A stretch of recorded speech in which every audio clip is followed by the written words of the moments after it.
పిచ్చివాడా, నేను ఈ మాట అర్చన్ని మనసులో పెట్టుకుని చెప్పట్లేదురా. రేపటితో నేను పెట్టిన గడువు అయిపోతుంది. అదే బాధగా ఉందిరా. ఇచ్చిన మాట ఏంట్రా అది? అదేంట్రా అప్పుడే మర్చిపోయావా? ఆ రోజు పోలీస్ స్టేషన్లో నేను మా అత్తగారితో ఆ 40 తులాల బంగారాన్ని పెళ్లి రోజు కల్లా తిరిగిచ్చేస్తానని చెప్పాను. గుర్తులేదా? అవును కదూ, నువ్వు చెప్పిన గడువు రేపటితో ముగుస్తుంది. అవునరా, రేపటితోటే గడువు ముగుస్తోంది. ఆవిడికిచ్చేస్తానని ఆవిడ నోరు మూయించాను. రేపు ఆవిడొచ్చి అడిగితే ఏం చెప్పాలో అర్థం కావట్లేదురా. రేయ్, తగువ పడినా సవాల్ వేసినా అది నీ అత్తతోనే కదరా. నువ్వు ఈ పరిస్థితుల్లో ఉంటే వాళ్ళు నిన్ను నగలడుగుతారా? వాళ్ళు 4 పిల్లలు కన్నవాళ్లే కదా, ఆత్మవిమర్శ ఉండదా? బావా, ఆవిడ గురించి తెలిసి కూడా ఇలా మాట్లాడతావేంట్రా? ఆవిడ చాలా మొండి మనిషిరా, పైగా దెబ్బతినుంది. ఖచ్చితంగా అడుగుతుందిరా. సరే రానీరా, వచ్చి అడగనే, నేను బదులు చెప్తాను కదా, నువ్వేం దిగులు పడుకో. ఇంకేం చేయగలనరా రే? నాకున్న ఒకే ఒక్క ఆస్తి మాట మీద నిలబడ్డం. అది కూడా రేపటితో పోగొట్టుకుంటున్నాను. ఒరే, నీలో ఇంత స్వార్థం ఉందని నేను ఇంతకాలం అనుకోలేదురా. స్వార్థమా? ఏంట్రా నువ్వు అనేది? ఓ పక్క పెళ్లి రోజు వస్తుంటే అర్చన గురించి తెలుసుకోకుండా నువ్వు నీ గురించి, నీ మాట గురించి నా మాట్లాడేది? అర్చన నీ మీద ఎంత ప్రేమ పెట్టుకుందో అంత బాగా వివరించినా ఏంట్రా ఇది? దాని స్వార్థం అనరా? బావా, గతం గురించి మాట్లాడద్దు, నాకు కోపం వస్తుంది. ఎందుకురా కోపం? చర్చించాల్సిన విషయం వదిలేసి ఏదో మాట నిలబెట్టాలంటావు. సరే, అది ముఖ్యమైన విషయమే. ముందు నువ్వు వెళ్ళి ఆటో నడుపు. రేపు నీకు డబ్బులు రాకపోతే ఆటో పోతుంది అంతేగా? పోనీరా, ఇది పోతే మరో పని చేసుకు బతకొచ్చు. రే, ఏంట్రా ఇలా మాట్లాడుతున్నావు?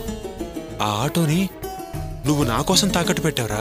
అప్పుడే చెప్పా, వాసుని నమ్మకరా, వాడు కంత్రిగాడని, మోసం చేస్తాడని. ఇప్పుడు చూడు, ఇదంతా జరగడానికి కారణం వాడే. బావా, దయచేసి మా వాళ్ళ గురించి మాట్లాడద్దు, అది నీకు అనవసరం. అన్నీ అనవసరమేరా. ఈ పరిస్థితుల్లో కూడా నీ కుటుంబం గురించి అన్న అంటే నీకు కోపం వస్తుంది, అవునా? ఏం ఫ్యామిలీయో ఏం ప్రేమో. రేయ్, మంచితనం ఉండొచ్చు కానీ మోసం భరించకూడదురా. సర్లే, ఈ జ్యూస్ తాగు. వద్దని చెప్పాగా, వదిలే. ఏంటక్క నువ్వు అనేది? ఆ అమ్మాయి వాసు అరకులో లేరా? అవునక్క, ఆ అమ్మాయి వాళ్ళ నాన్న వాసు వాళ్ళు అరకులో ఉన్న విషయం ఎలాగో తెలుసుకున్నాడంట. వాళ్ళ కోసం అరకు వెళ్ళాడంట. అతను వచ్చిన విషయం వాసుకు తెలిసి అక్కడి నుంచి తప్పించుకుని విశాఖపట్నంలో ఎవరో ఫ్రెండ్ ఇంట్లో దాక్కున్నాడంట. మంచిదైందక్క. వాసుని జాగ్రత్తగా ఉండమని చెప్పక్క. ఎవరైనా చూస్తే లేనిపోని ప్రమాదం. మళ్ళీ విషయం తెలిస్తే ఈయన వెతుక్కుంటూ అక్కడికి వెళ్తాడు. ఆ విశాఖపట్నంలో అదంత తేలిగ్గా దొరికే స్థలం కాదు లెక్క. ఏదో గణపతి నగరు భారతి వీధని ఏదో అన్నాడు. వాడంత తేలిగ్గా దొరకళ్లే. ఏదో ఒకటి లెక్క, నీ కొడుకు వాసు క్షేమంగా ఉంటే చాలు. నేను కోరుకునేది కూడా అదేక్క. ఏది ఏమైనా ఆ పిల్ల తండ్రిని తలుచుకుంటేనే భయంగా ఉందక్క. రాక్షసుల్లా ప్రవర్తిస్తున్నాడు. పిల్లల్ని చల్లగా బ్రతకనిచ్చేలా లేడక్క. భయపడకక్క, కాస్త డబ్బు హోదా ఉన్న మనిషి కదా, అహంకారం ఎక్కువగానే ఉంటుంది. పిల్లని లేపుకొని పోయాడన్న కోపం సహజమే. కొన్నాళ్ళైన కళ్ళల్లో పడకుండా ఉండడం క్షేమమే.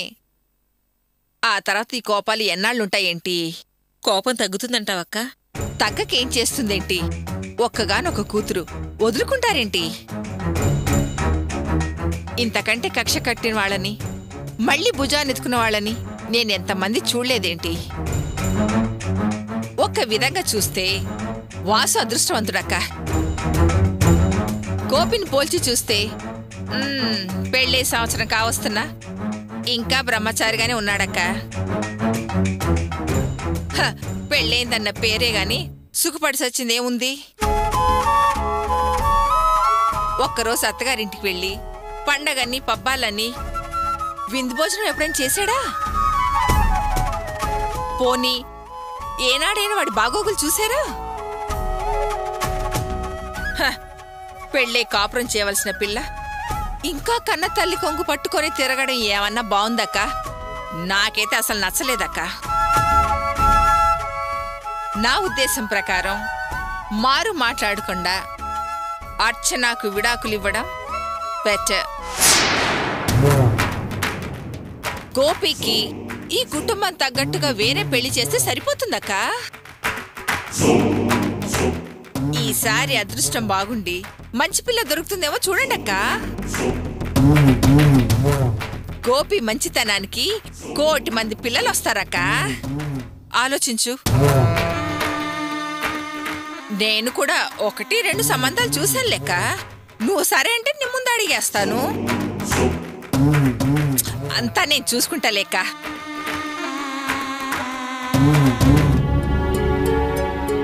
ఏం బాబు, ఏం ఆలోచిస్తున్నారు? తాగండమ్మా. తాగక్క, టీ తాగక్క. మరేం పర్వాలేదు, మేమున్నాం కదా.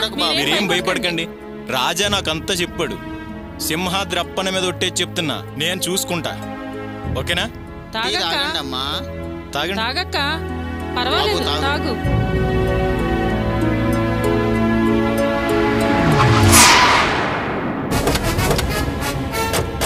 తప్పుకోండ్రా. Side side.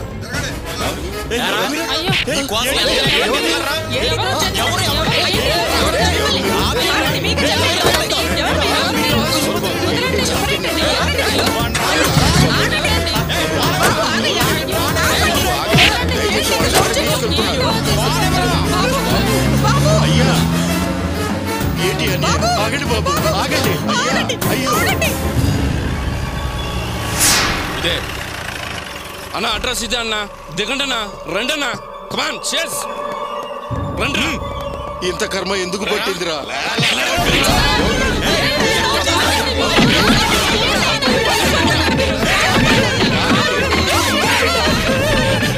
ఆగండ్రా.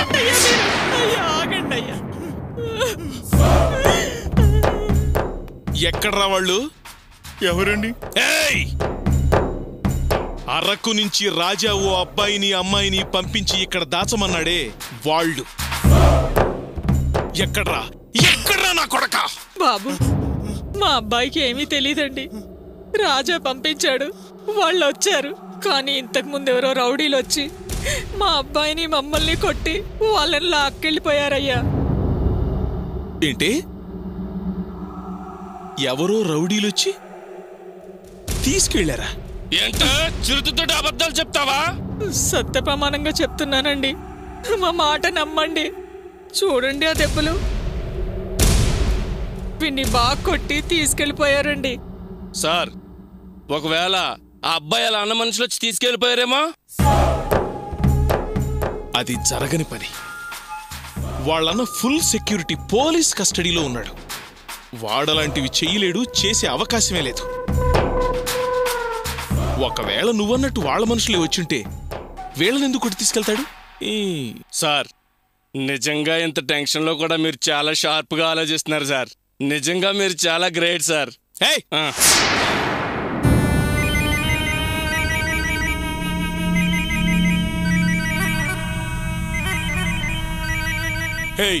ఎవడదరా ఫోను? ఎవడదరా ఫోను? మాది కాదు సార్ ఆ ఫోను. ఎవరో బయట వదిలేసి వెళ్ళారండి, మాది కాదండి. ఏంటి? మాది కాదు. రౌడీల్దా?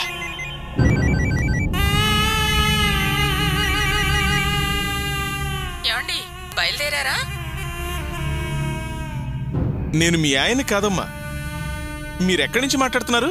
హైదరాబాద్ నుంచి మాట్లాడుతున్నారు. మీ వారెక్కడున్నారో తెలియదు గానీ నాకు ఈ ఫోన్ దొరికిందమ్మా. మీరెవరో చెప్తే ఫోన్ ఇచ్చేస్తాను. అలాగా? మా వారితో పని మీద విశాఖపట్నం వెళ్ళారండి. అక్కడ ఎక్కడో పారేసుకుని ఉంటారు. అవును, మీరు ఎక్కడి నుంచి మాట్లాడుతున్నారు? నేను వైజాగ్ నుంచి మాట్లాడుతున్నానమ్మా. రేపు హైదరాబాద్ వచ్చేస్తున్నాను.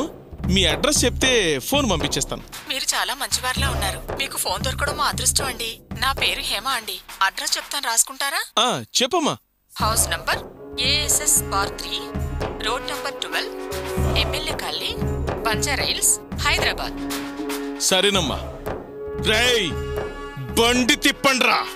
రండ్రా.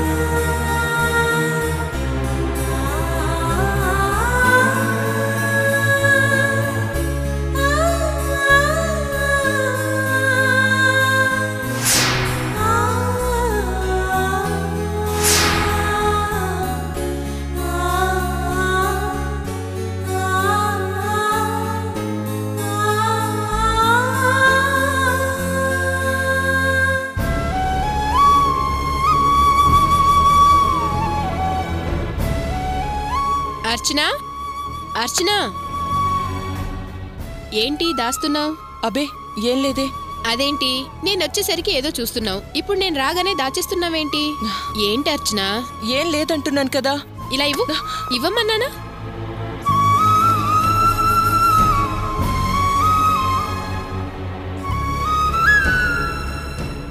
నువ్వు నీ పెళ్లి ఫోటోలను కూడా చాటుగా చూసుకునే పరిస్థితిలో ఉన్నావు, అంతేనా? అవును, ఏంటి సడన్ గా పెళ్లి ఫోటోల మీద ధ్యాస మళ్ళింది?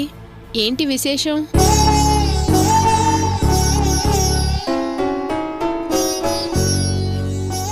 రేపు మా పెళ్లి రోజు.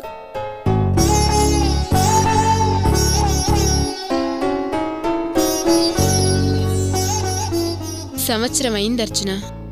నిన్ను చాలా జాగ్రత్తగా ప్రేమగా చూసుకోండి అని చెప్పాలనుంది, కానీ ఏం లాభం? నువ్వు పేరుకు మాత్రమే శ్రీమతి. నువ్వు ఉండే స్థితిని బట్టి కుమారే అని అనాలి. అలాగే కదా ఉంటున్నావు.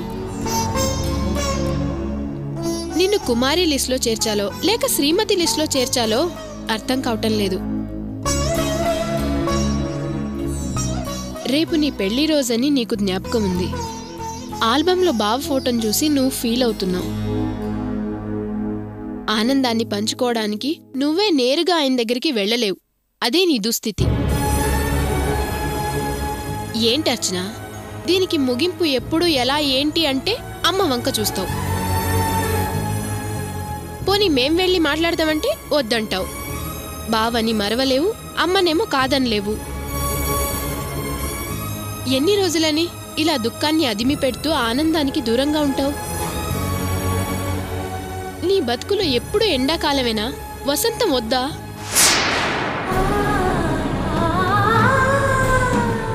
నీ జీవితాన్ని నువ్వే నీ చేతులారా పాడు చేసుకోవడమే కాకుండా ఆ మంచి మనసున్న ఆ మనిషిని, ఆ మనసుని ఎందుకంత క్షోభ పెడుతున్నావు?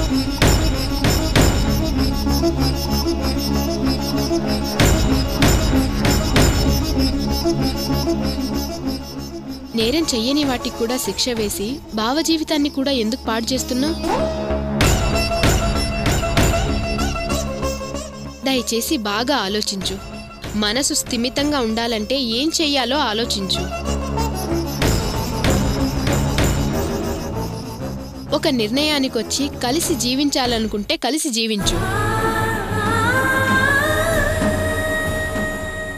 లేదా అమ్మే కావాలి అనుకుంటే బావనైనా వేరే పెళ్లి చేసుకోమని చెప్పు.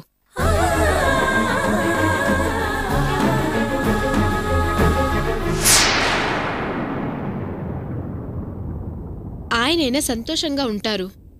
నీ పెళ్లి రోజున ఓ మంచి నిర్ణయం తీసుకో.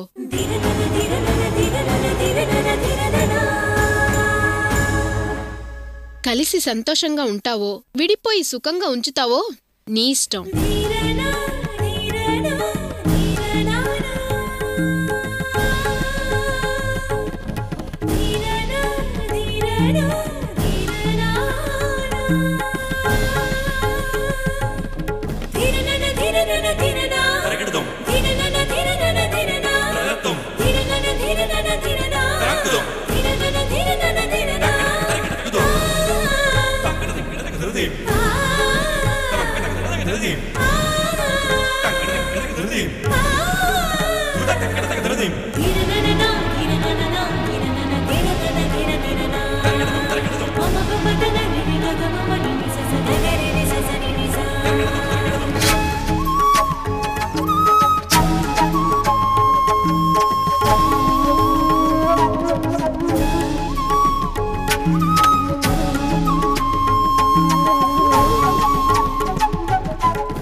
ఏంట్రా ఫోన్ రింగ్ అవుతుంటే ఎత్తావు? రే, అర్చన వాళ్ళ అమ్మగారింటి నుంచి ఫోన్ రా, నగలడడానికి ఫోన్ చేస్తున్నారేమో. అయితే అయింది. నీ పరిస్థితి వాళ్ళకి తెలీదా? మాట్లాడరా. అది కాదు బావా, రేపటికల్లా నగలిస్తానని చెప్పా కదా, ఇప్పుడు వాళ్ళకి ఏం చెప్పను? పర్వాలేదురా, ఈ వాళ్ళు కుదరదు, ఇంకో రోజు ఇస్తామని చెప్పు. ఈ పరిస్థితులు ఎలా ఇస్తావురా? అది కాదురా బావా, నేను చెప్పేది ఏంటంటే నువ్వేం మాట్లాడద్దు గానీ ఆ ఫోన్ ఇటువు, నేనే మాట్లాడతా. బావా వద్దొద్దు, నేనే మాట్లాడతాను.